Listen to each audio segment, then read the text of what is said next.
Hey, digital warrior. The world is loud, restless, and merciless. Every headline screams crisis. Every device drags you into noise, and every demand feels heavier than the last. People around you collapse into distraction and anxiety. They run to comfort numbness and false escapes. They chase temporary calm when what they need is unshakable strength. The Stoics lived in times just as brutal. Plagues spread unchecked. Empires rose and fell. Exile, betrayal, and death were never far away. And yet, through all of it, they built an inner fortress.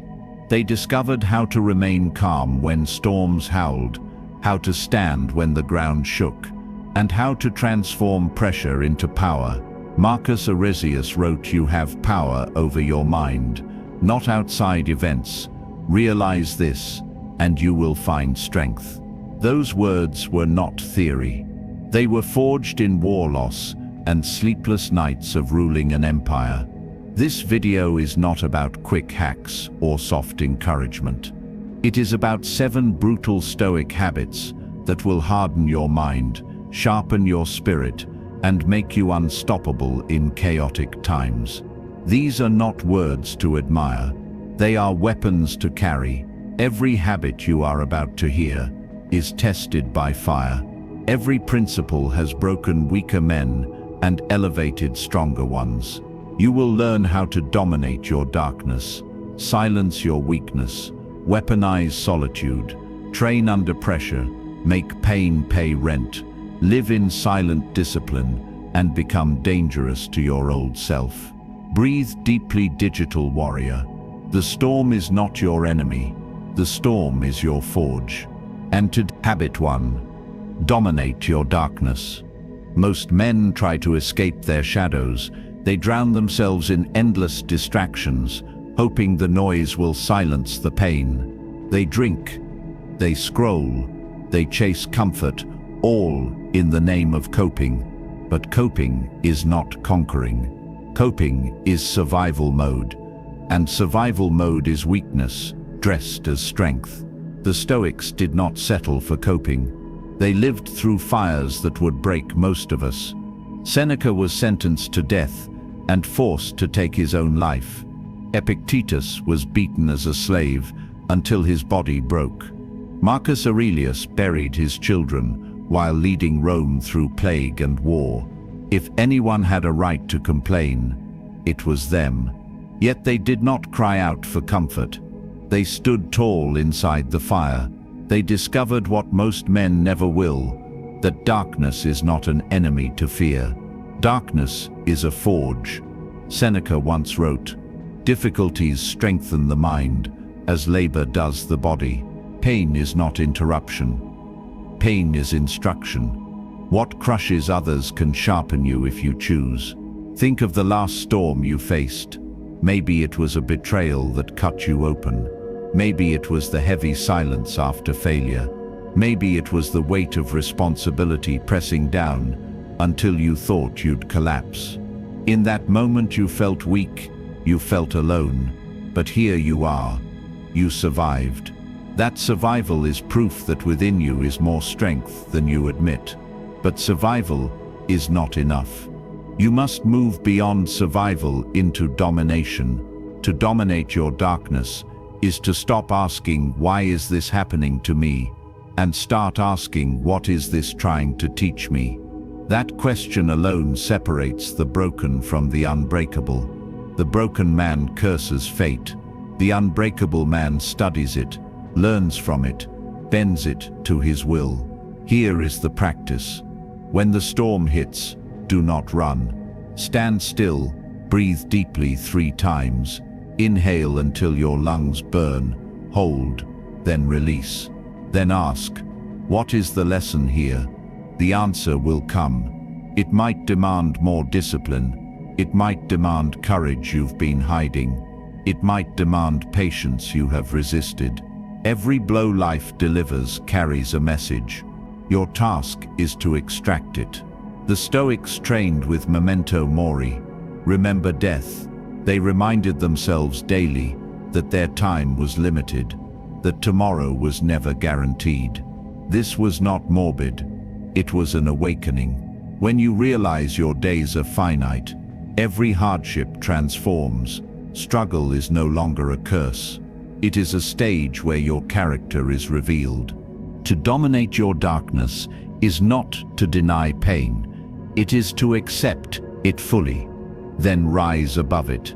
It means saying, "This wound is not the end of me. It is the beginning of my new strength. This scar is not my weakness. It is my testimony. This trial is not punishment. It is preparation." Most men become prisoners of their pain. They replay betrayal until it poisons them. They cling to failure until it defines them. They let fear dictate their every move. But you must become different. You must turn fear into fuel. You must turn grief into wisdom. You must turn weakness into training. When exhaustion whispers that you cannot go on, answer with one more step. When fear tells you to back down, lean forward into the fire. When pain insists that you give up, use it to carve yourself into something stronger. This is domination. Affirm this truth now. I dominate my darkness. I turn every challenge into strength. I will not shrink. I will not crumble. I will not break. Say it until it burns into your bones, because the storms will return. Life does not care if you are ready. It will betray you again. It will test you again. It will wound you again. But when it does, you will not cower. You will not beg for peace. You will meet the storm as a soldier meets battle. You will command it to shape you, not shatter you. This is the first brutal Stoic habit. Without it, the rest will collapse. If you cannot master your darkness, you will forever be its victim. But once you stand in it, once you bend it into your ally, nothing outside you can destroy the fortress within you. Dominate your darkness, and let the world see a man forged by storms, unbroken by shadows, sharpened by fire. Habit 2. Control the first thought. Every battle you fight begins in one place, not in the world, not in your circumstances, but inside your mind. The first thought that enters your head in moments of stress sets the tone for everything that follows. And most people lose this battle before they even realize it started. Think of the voice that rises up when chaos strikes. A project collapses at work. A relationship fractures. A bill arrives larger than you expected.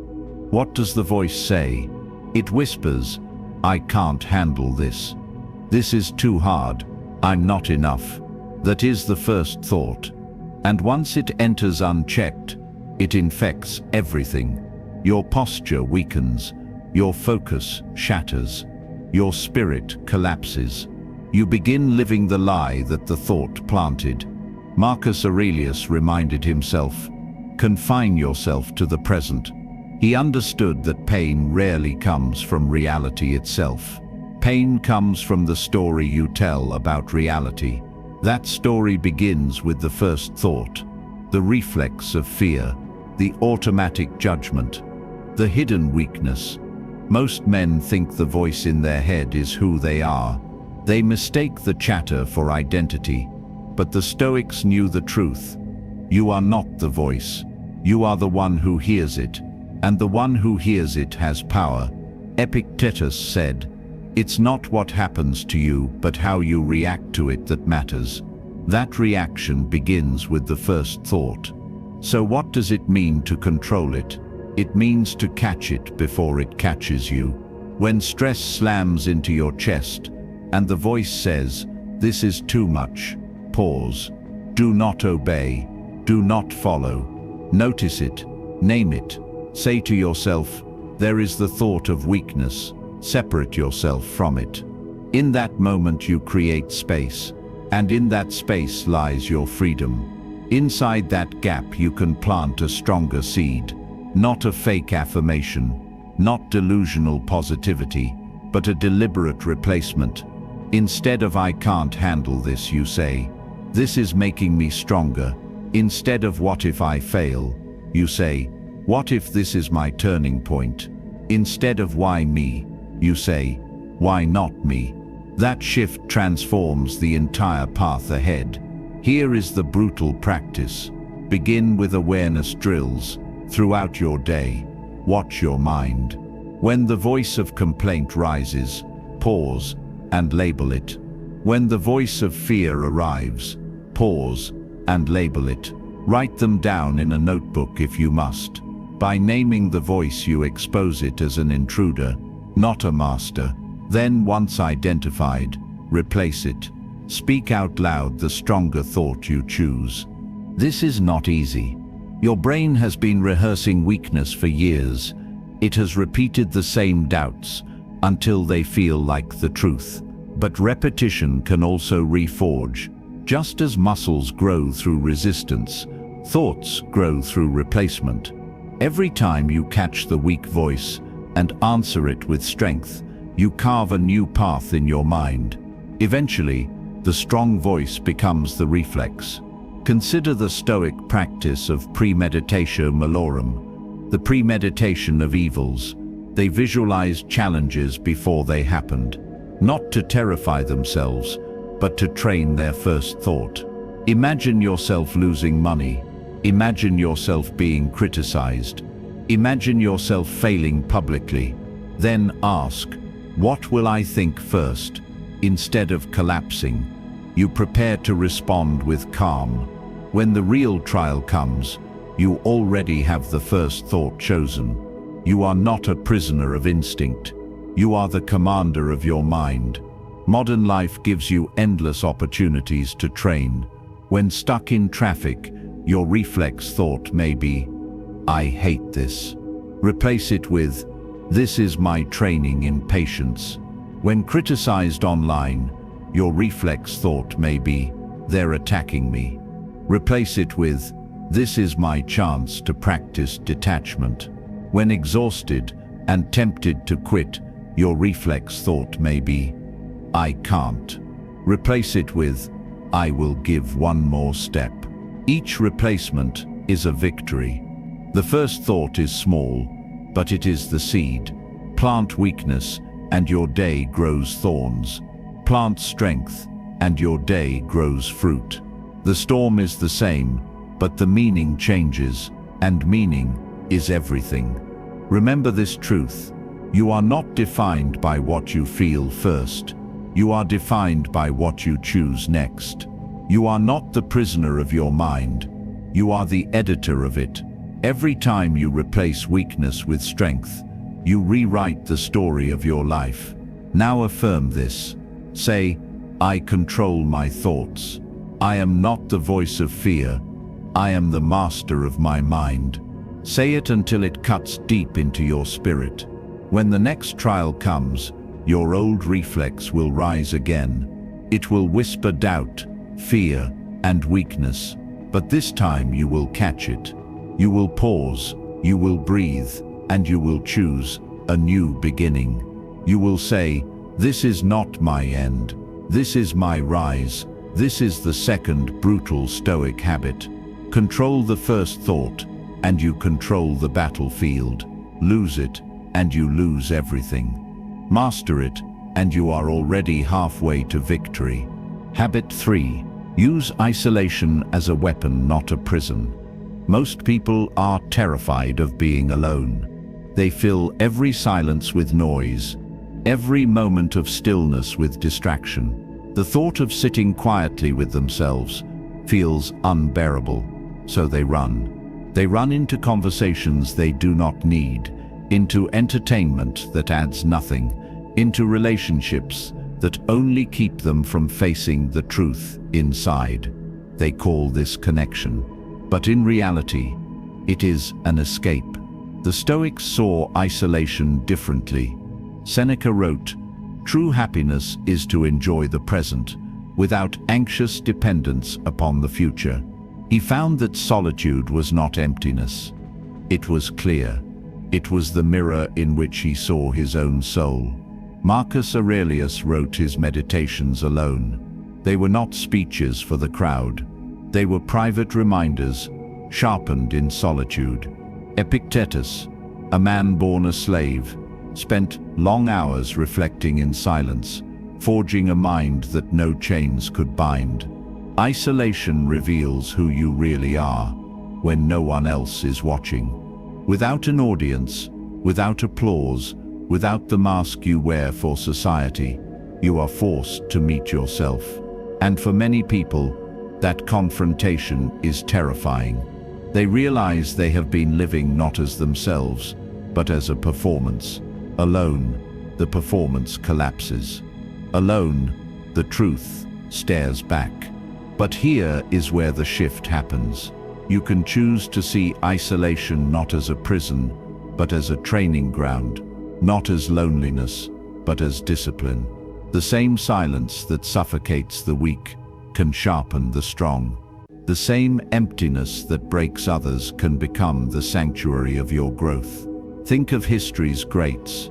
The writer who spends long nights alone with his thoughts, producing words that outlive empires. The athlete who trains in silence while the world sleeps, building strength that will shock the crowds later.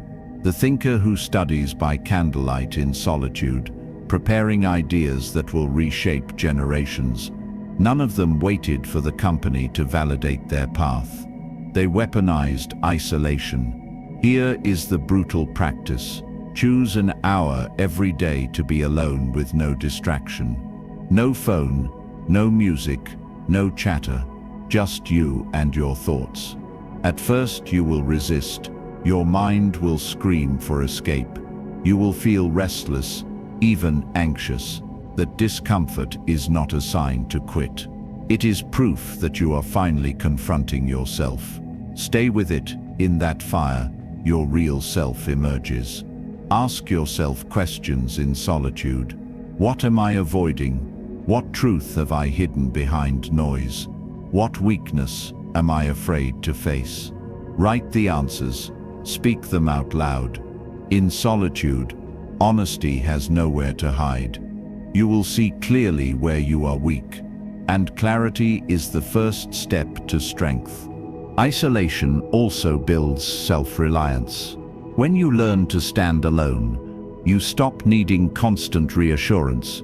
You stop depending on the opinions of others to feel alive. You discover the rarest kind of confidence, the kind that is not borrowed from applause but built from within. But there is a difference between isolation that strengthens and isolation that destroys. Isolation forced on you without choice can feel like prison. It breeds bitterness, despair, and hopelessness. But the isolation you choose becomes a weapon. It builds resilience, clarity, and focus. The difference is intention. Seneca often reminded himself that exile, something most feared, was not the end of life, but simply a relocation of it. Alone, he read. Alone, he wrote. Alone, he grew. The world thought he was punished. In truth, he was sharpening himself. You must do the same. The modern world fears silence. That is why solitude is powerful. When you learn to master it, you instantly separate yourself from the masses. You become the one who can think deeply, while others drown in distraction. You become the one who can wait patiently, while others panic in emptiness. You become the one who emerges from solitude with strength, while others emerge weaker. Practical training is simple but demanding. Begin with small doses. Spend 15 minutes a day in complete silence. Sit with nothing but pen and paper. When your thoughts begin to swirl, write them down. Observe them as if they belong to someone else. This is mental sparring. Then expand to 30 minutes, then 1 hour. With time, solitude stops feeling like emptiness. It begins to feel like fuel. When you return from that silence, you will be sharper. Problems that felt overwhelming will seem smaller. Decisions that felt confusing will be clearer. The noise of the world will lose its grip on you because you have tasted the calm beyond it. Remember this: a man who cannot be alone cannot be free, because he is always a prisoner of others' presence. But a man who can stand fully in solitude is untouchable. He can walk into noise and remain centered. He can walk into chaos and remain calm. He has built a fortress that no crowd can shake. Affirm this truth: I use solitude as a weapon. I am never alone, because I am always in my own company. My silence is not emptiness. My silence is strength. This is the third brutal Stoic habit. If you cannot sit alone, you cannot rule yourself. If you cannot face silence, you will never master noise. But once you learn to choose solitude and make it your sanctuary, you carry a secret weapon into every storm. The weapon of a mind sharpened in silence. Habit 4. Train under pressure. Never wait for calm. Most people see pressure as the enemy. They pray for easier days, for lighter burdens, for smoother paths. They wait for the storm to pass before they begin building. They postpone their goals until life feels less chaotic. They delay discipline until conditions feel perfect. And so they wait, and wait, and waste years. The Stoics knew better. They knew that pressure is not the obstacle to growth. Pressure is the forge of growth. Just as the body cannot grow without resistance, the spirit cannot grow without stress. Epictetus, born into chains, beaten as a slave, did not say, "When I am free, then I will train my mind." He trained inside slavery. He trained in pain. And when freedom finally came, he was already unbreakable. He once said, "Don't explain your philosophy, embody it. That is the call. Not to wait for the perfect time to live with strength, but to live with strength now, in the exact conditions you face." Think of the soldier who only trains when the battlefield is quiet. The first gunfire will destroy him. Think of the athlete who only trains when the weather is pleasant. The storm will defeat him. Think of the man who only practices discipline when life feels easy. The first real hardship will crush him. Training in calm builds illusion. Training in chaos builds reality. Here is the brutal truth. If you only practice strength in perfect conditions, you will collapse the moment life is imperfect. And life is always imperfect. The practice is clear. Use every stressful moment as training. When work overwhelms you, do not complain. Train patience. When money tightens, do not panic. Train gratitude. When critics attack, do not retaliate. Train detachment. When exhaustion drags you down, do not quit. Train discipline. This is not easy. It demands reframing every difficulty as a drill. But this is exactly what Stoicism teaches. Marcus Aurelius wrote, "The impediment to action advances. Action, what stands in the way, becomes the way." Every obstacle is not blocking your path. It is shaping your path. It is the very ground where you are meant to practice. Modern life hands you constant opportunities. The traffic jam becomes training in patience. The insult becomes training in self-control. The delay becomes training in endurance. The setback becomes training in resilience. Instead of asking, "Why me?" begin asking, "How can I train here?" Once you learn this, nothing is wasted. Every inconvenience becomes practice. Every hardship becomes a gym for your soul. Think of your character like a muscle. It cannot grow in comfort. It grows when pushed, when strained, when torn, and rebuilt. The same is true of courage, patience, and resilience. You do not develop them quietly. You develop them in chaos. Pressure is not punishment. Pressure is proof that you are alive, that you are capable of becoming more. Practical steps make this habit real. First, set micro drills in your daily life. When you feel irritation rise, instead of reacting, take 3 breaths. That is training. When you feel fatigue, whisper quit. Take 1 more step. That is training. When your mind races with fear, replace it with the deliberate thought, this is my forge. That is training. Do it again and again until your default under stress is strength. Second, deliberately put yourself into controlled pressure. Cold showers to train discomfort. Physical exercise to train endurance. Public speaking to train courage. Difficult conversations to train honesty. Each chosen challenge builds the reflex to remain calm when real storms arrive. Third, reflect daily. At night, ask, where was I tested today? Did I use it to train, or did I waste it? Write down the answer. Journaling turns pressure into wisdom. It transforms raw stress into lessons that you can carry into tomorrow. The Stoics thrived because they never wasted hardship. They understood that fortune would test them whether they were ready or not. So they trained every day, in every condition. They hardened themselves not by waiting for calm, but by becoming the storm itself. Think of a tree standing in constant wind. Its roots grow deeper, its trunk grows stronger. It becomes unshakable because it was never spared the storm. That is who you must become. Not a man who prays for calm, but a man who grows so strong under pressure that calm is no longer required. Affirm this truth. I train under pressure. I do not wait for easier days. I grow stronger, exactly where I stand. This is the 4th brutal Stoic habit. To wait for calm is to waste your life. To train under pressure is to claim your life.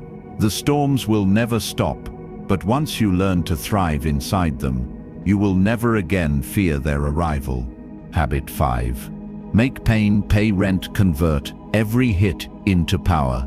Pain will visit you, not once, not rarely, but constantly. It will knock on your door through loss, through betrayal, through failure, through rejection. And most people, when pain arrives, open the door, bow their heads, and let it live inside rent-free. They allow pain to dominate their thoughts, to poison their spirit, to define their identity. They carry it like chains, long after the wound should have healed. But the Stoics refused this surrender. They chose another path. They made it a pain to pay rent. Marcus Aurelius wrote, "The impediment to action advances action. What stands in the way becomes the way." He was not speaking in metaphors. He lived through plague, war, and the death of his own children. His pain was real, but instead of letting it consume him, he converted it into wisdom, into discipline, into leadership. His grief became fuel. His obstacles became openings. He forced pain to serve him instead of enslaving him. Think about your own scars. Every wound you carry can either drag you lower or lift you higher. Betrayal can either make you bitter or teach you discernment. Failure can either brand you as a victim or train you in resilience. Loss can either leave you empty or show you what truly matters. Rejection can either weaken your spirit or sharpen your persistence. The difference is choice. Pain does not decide your future. You decide what to do with pain. Here is the brutal practice. When pain strikes, do not rush to escape it. Sit with it fully. Let it burn. Let it carve. Feel it without numbing. This is the first payment. Because pain resisted multiplies, but pain embraced transforms. Ask yourself what this experience is trying to teach me. Then listen. Pain always carries a message. Your task is to decode it. Once the lesson is clear, demand more from it. Transform that pain into action. If betrayal taught you loyalty, practice loyalty with intensity. If failure reveals your weaknesses, build new strength. If loss teaches you gratitude, live each day with awareness of its brevity. If rejection hardens your persistence, move forward until no one can deny you. Pain must work for you. It must pay its rent in wisdom, in strength, in clarity. The Stoics turned pain into service. Epictetus taught that suffering itself is training. He endured beatings that left him crippled. Yet he said, "Men are disturbed not by things, but by the views they take of them." His suffering became his classroom. His wounds became his teachers. He refused to allow pain to live without paying its debt. Modern men waste pain. They replay it endlessly as memory. They gossip about it. They wear it as an identity. They let it keep them weak. But the unbreakable man transforms it. He turns heartbreak into fuel for discipline. He turns humiliation into fire for mastery. He turns grief into compassion for others. He does not deny his wounds. He weaponizes them. Practical training begins with journaling your scars. Write down your deepest pains. Next to each one, write the lesson it gave you or can still give you. Then write the action you will take, so that pain is not wasted. This process is brutal, but liberating. You are converting wounds into wisdom. Second, serve others with your scars. The man who battled depression can guide others through darkness. The man who endured betrayal can teach trust and loyalty. The man who lost everything can show the truth of what really matters. Pain becomes power, not only for you, but for those you reach. In this way, suffering is never meaningless. Third, repeat this mental reframe whenever pain hits. This pain is not my end. This pain is my rent payment. It owes me strength. It owes me wisdom. It owes me growth. Do not let it move in for free. Demand payment. Collect it. Use it. Remember this: your scars are not signs of weakness. They are proof of survival. Every mark on your soul is evidence that you faced the fire and walked through it. But scars are also unfinished unless you use them. They are not final. They are foundations. Affirm this now. I transform every pain into power. I refuse to let suffering define me. I demand that it refine me. The next time pain arrives, do not panic. Do not run. Do not let it settle in your house without consequence. Open the door, stare it down, and say, "If you are here, you will serve me. You will teach me. You will strengthen me. You will pay your rent in full." This is the fifth brutal Stoic habit. You will not avoid pain. No one does. But you can decide what it becomes. For the weak, pain is prison. For the strong, pain is payment. And once you master this habit, you will never fear it again. You will welcome it as an ally. Because every hit will only make you more unbreakable. Habit 6. Operate in silence. Let discipline speak for you. We live in an age where everyone shouts about what they plan to do. They post intentions. They broadcast struggles. They announce goals long before they achieve them. But the loudest men are often the weakest. They confuse attention with progress. They trade applause for discipline, and so they never rise. The Stoics chose silence. Epictetus advised, "Be silent for the most part, or if you speak, say only what is necessary and in a few words."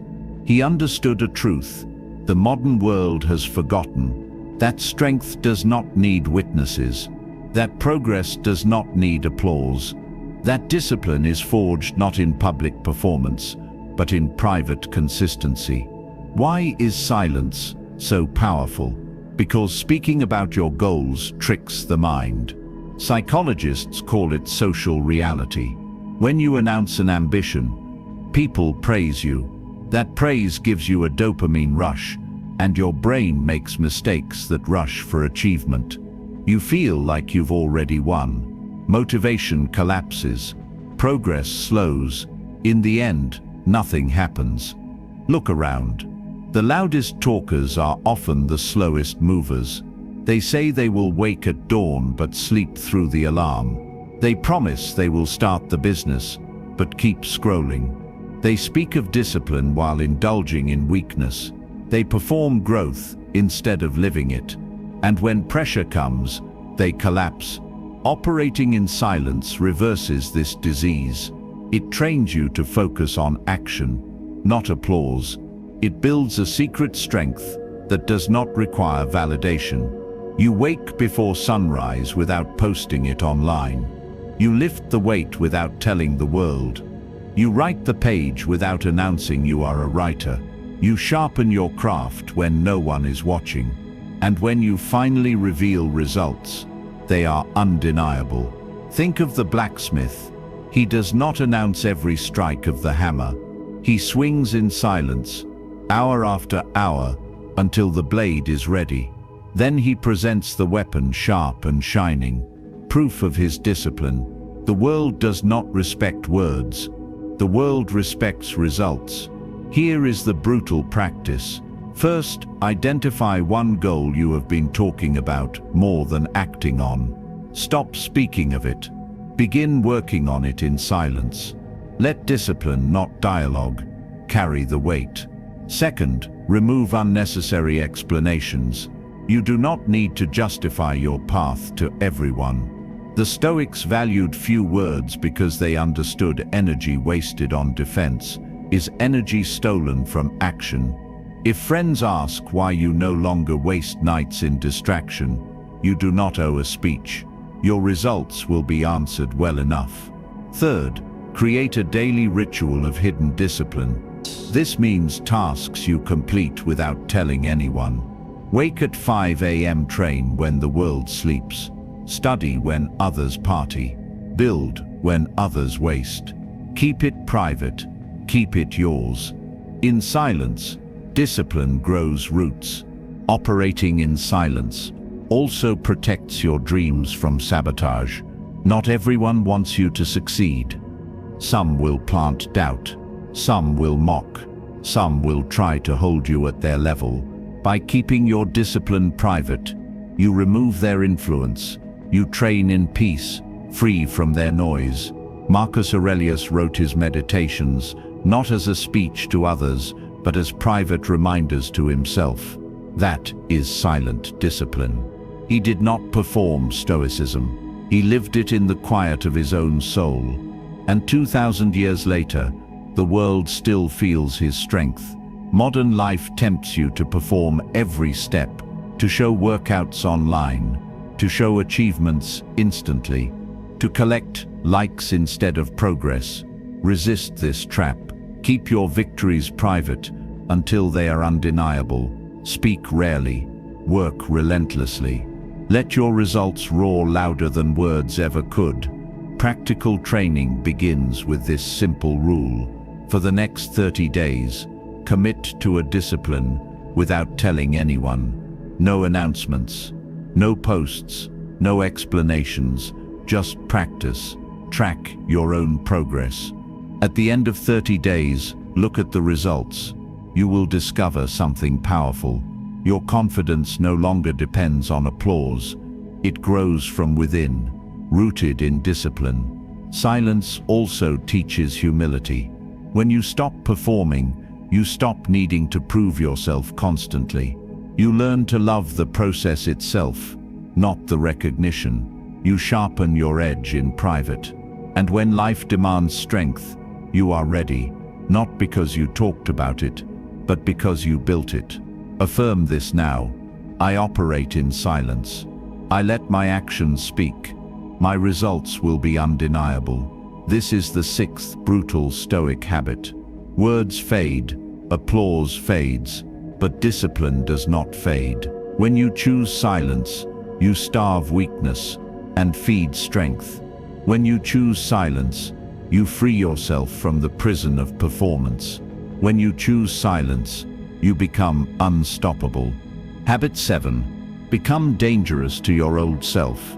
Your greatest enemy will never be the critic outside. It will never be the stranger who mocks you, or the rival who doubts you. The greatest enemy you will ever face lives inside you. It is the weaker version of yourself, the one who made excuses, the one who scrolled instead of studied, the one who broke promises to himself, the one who chased comfort over growth. That man is still alive inside you, and he is fighting for survival every day. Seneca warned, "You act like mortals in all that you fear, and like immortals in all that you desire." He was pointing to this very conflict. We delay our discipline as if we have infinite time. We postpone transformation as if tomorrow is guaranteed.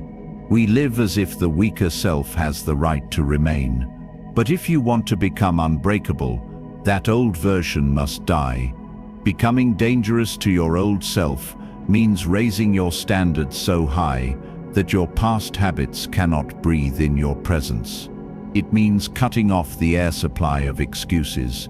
It means setting fire to mediocrity until it cannot find shelter in your life. Think of the old you, the one who stayed up too late, the one who skipped training, the one who complained without acting. That version must not be improved. It must be executed, because survival of the old you guarantees the death of the man you could become. Here is the brutal practice. Audit your life.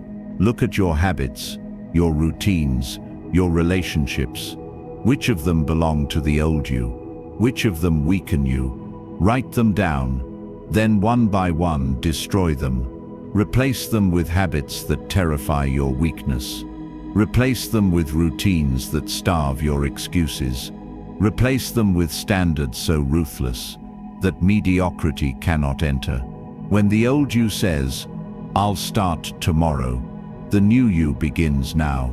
When the old you says, "I don't have time," the new you cuts out distraction and makes time.